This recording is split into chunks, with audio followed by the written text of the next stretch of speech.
Hi there, this is Wes Moss with Money Matters. Sensitive topic today. What percentage of adults, retirees, support their adult children financially? What percentage of retirees support their adult children financially? This can be again a sensitive topic. You don't always agree on it with your spouse. You can have really divergent opinions on this. And of course, your kids can have very different opinions on this. And there's a really big impact in retirement on your happiness. And I want to go through those numbers I did in a survey, and I'm going to do that here in this video. But let me get right to the answer to give you the data right out of the gate here is that, and I did a survey of 2,000 folks in the United States, baby boomer age, and asked them how many of you are supporting your adult children financially. And of course, this is in the context, and we'll get to this, whether this increases or decreases happiness or the impact on happiness. Here's the answer.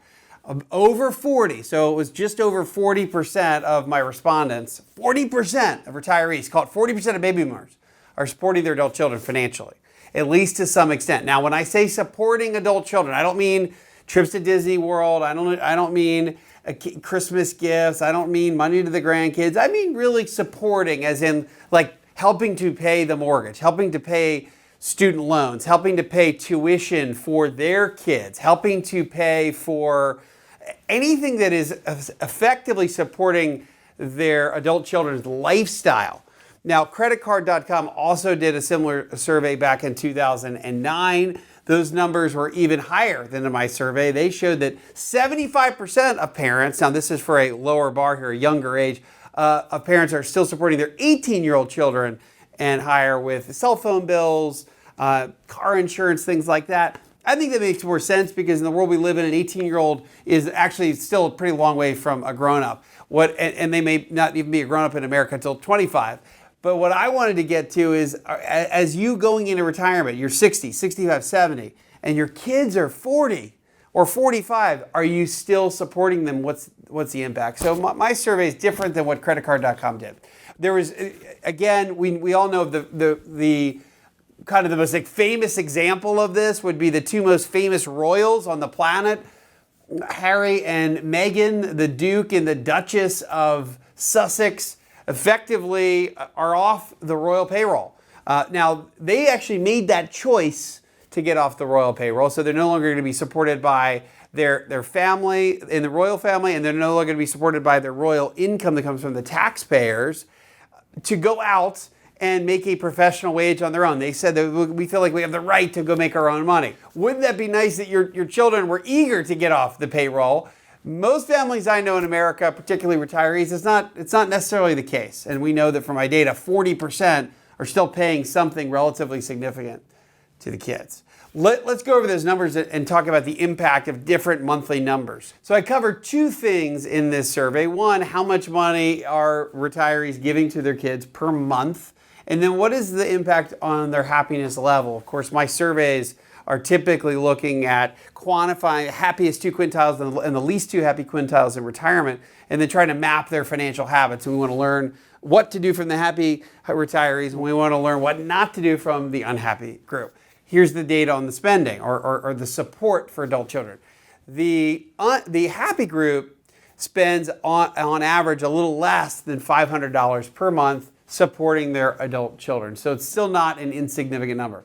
The unhappy group, on the other hand, is over $700 per month supporting their adult children. I don't know if the level necessarily is exactly what we need to pay attention to here. I think it's more that there is a distinctly higher amount per month that is getting a financial support to retirees that end up reportedly unhappy or less happy than the group that pays less. I think the takeaway here is that the more you have to support your kids financially when they're grown-ups, the more arguments you might have as a couple, and the more grief it might give you, or the more uncomfortability. So it leads to higher levels of unhappiness. The less you have to do, there may be more comfort in saying, hey, my kids are totally off the payroll and they're independent, and I feel, and it's not, the other point is that it's not necessarily impacting negatively your retirement. And I think that's the other takeaway here is that A, you may not feel comfortable supporting your kids, or you wish you didn't have to do it, but in real life, we're talking about real money here. We're talking about real monthly numbers here, And if retirees are just struggling to make ends meet in retirement and feel comfortable, now you're adding in another big and significant bill to your kids. It can impact you financially as well. Again, leading to higher levels of unhappiness. So I think the takeaway here is certainly that higher levels of financial support lead to lower levels of happiness, and that's the takeaway. Another statistic from this is that if that number gets to the $2,000 a month range, and this is again from my survey, the retirees that are supporting their kids to the tune of $2,000 a month, they're 400% more likely to be unhappy than those who are not supporting their kids financially. So very interesting data here that just gives us a relationship that less support, quite frankly, is better. Now, again, not necessarily easy to do. I have 4 children myself, and they're all so different, and who knows which ones will do what to make a living in the world, and we want them to follow their dreams and their passions and all these things, and some of that might not lead to a whole lot of financial income, and you may feel obligated, or you want to help your kids, even if they're 40 or 50. But I think that to me, it makes sense that in general, as retirees, I want retirees to make sure that they're taking care of themselves first and making sure that they can afford retirement. And then if there's plenty of money left over, then maybe it's okay and it's not a big deal to help out the adult kids. But from what I've seen as a financial advisor for over 20 years, it's a topic that is uncomfortable.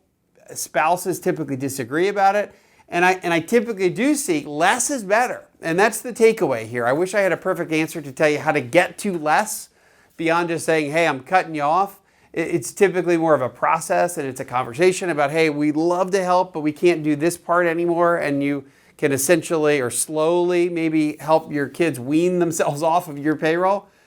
But the answer here is that you've got to make, at some point, from my research and my experience in this, less is better. Ultimately, and the ultimate goal is no financial support to your kids. And if your retirement's in great shape, maybe at some point you leave them money, but there's a lot to be said for having your kids financially independent and off your payroll, leading to a happier and happier retirement. I love reading the comments on these videos, and I'm very curious to know if you are supporting your adult kids, and does it lead to uncomfortability? Does it impact your happiness? And how much are you supporting your kids? I'd love for you to share those stories. As I read through those, we get ideas and topics to write about, because when you leave in comments what you're concerned about, it shows us what you care about and what you want to learn about. So it gives us great ideas on what we need to cover in these videos and to write about as well on wesmoss.com. So thanks for your help, thanks for your comments, and I hope this video is helpful. Thanks for watching today, and I hope you have a profitable rest of your day. I hope you found this video helpful. There are lots of other videos on this page that'll help you be a happy retiree. Just hit subscribe right below this video. You can find us or follow us at Wes Moss Money Matters on Facebook or Instagram, Wes Moss Money Matters, and Twitter at WesMoss365. Thank you so much.